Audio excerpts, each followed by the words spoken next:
Hello there, welcome along to Added Time here at Vicarage Road. It has finished Watford 2, Everton 3.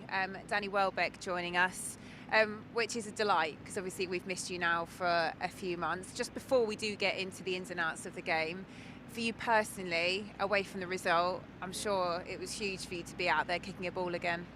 Yeah, it's difficult, obviously, being out with injury. And today to get back out on the pitch, it's a good moment for me. It's kind of like a bittersweet day because I'm obviously buzzing to be back out on the pitch. But with the result, it's not something that you can be too happy about. So, but personally, I'm glad to be back fit and back involved with the lads. Yeah, I'm sure, especially with the recent resurgence that we've had, the upturn in results, when you're getting closer and closer to fitness, you must just want to do your bit and get out there. Yeah. It's obviously you just want to be on the pitch doing what you can to help the boys and to help the club be where to get the results that we want. And it's obviously difficult watching from the sidelines and. Yeah. To be back involved now, I'm happy about that, and it's a positive for me, and I'm just going to take that forward and try and make some impact with the team. Let's talk about the game. I noticed right at the end there, Nigel and Graham Sack both took the time to make sure that they were there on the sidelines as everyone came off one by one, to literally put their arm around you and give you a pat on the back. How important is that when you've suffered a defeat of that nature? Yeah, it's very difficult to take the defeat, and considering the position we was in the game, these are lessons that we've got to learn from and see how we can come back, spring back from these disappointing moments. And nothing's going to be just straightforward. There's going to be ups and downs, but I think it's how you deal with them, with them downs, them disappointing times that will really. It will test your character and it will make you who you want to be. What was it like in the dressing room after that game? Was much said at all, really? Yeah, well, the manager had a few words, and obviously the boys, everyone's really down, and I think it's something now where it's happened and we've really got to kind of, look at the game, analyse it and see where we've gone wrong, and we've got to learn from these mistakes that we made today and make sure it doesn't happen again. Like you said, you'll spend time looking at this in depth, but when you look at the fact you were 2-0 up, it looked like we were in quite a comfortable position and that we could be able to see this game out. Where do you think we went wrong? I mean, there were those two corners, but do you specifically put it down to that? Yeah, well, you can't just pinpoint individual mistakes. Obviously, 2-0 is a difficult scoreline to beat him, believe it or not, because the next goal, whoever gets the next goal, is really important.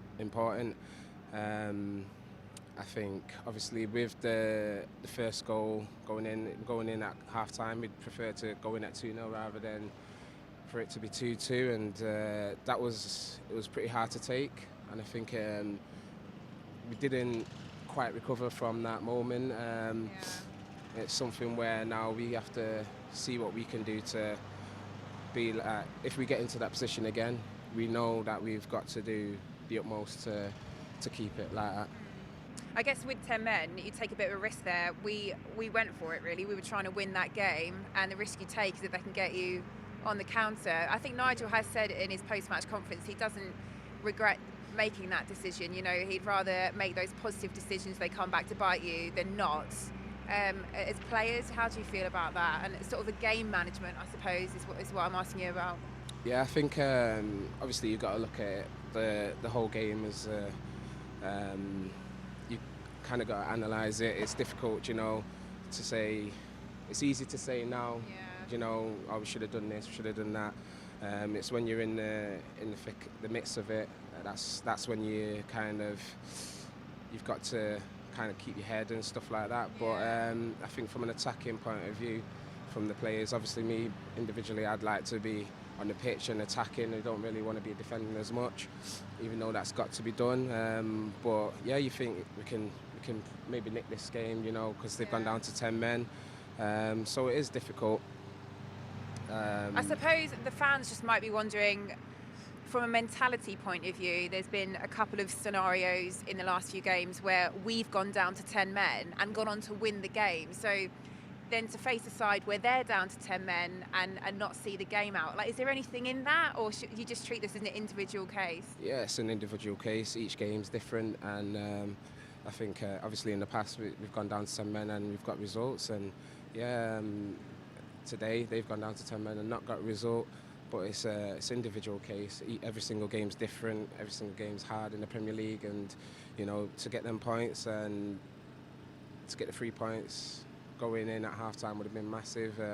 But it's at the end of the day, the 90 minutes, once the final whistle goes, that's when you want to have the 3 points. So it's hard to take, but it's something we'll learn from.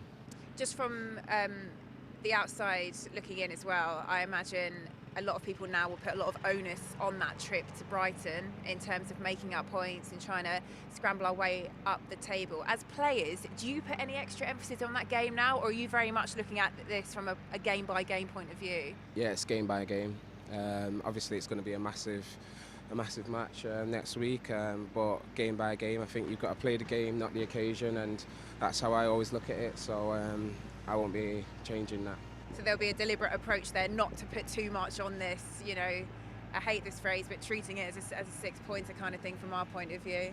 Yeah, well, everyone looks at it in different ways, but I think for us it's important to, just go into that game, prepare well, tactically, mentally, physically, and make sure we're going into that game. Obviously, every single game we want to try and get points, so that will be our aim next week. Yeah. Just finally, you seem quite measured, quite calm about the situation. I think it's very easy for the fans to walk away after a night like tonight, especially after the Villa result, and have real concerns. Would you say that is a true reflection of yourself and the squad, that they are thinking it's okay, we've still got time to sort this out, not to get too downbeat about today's result? Yeah, it's happened, and these unfortunate moments do happen in football, and as I said before, you go through so many ups and downs in life, and this is something you want to try and keep them to the minimum, of course, and but going into after the game today, obviously it's going to be difficult to brush to the side and focus on the next game, but we've got to take it and see how we'll come back stronger. Yeah. Well, on a personal note, it was really brilliant to see you back today. So well done, and we look forward to seeing the role that you're going to play in the games to come. Danny Welbeck joining us here on Added Time. For more reaction from today's game, do head to our social media channels as normal. But for us on Added Time, we'll see you at the Amex next weekend.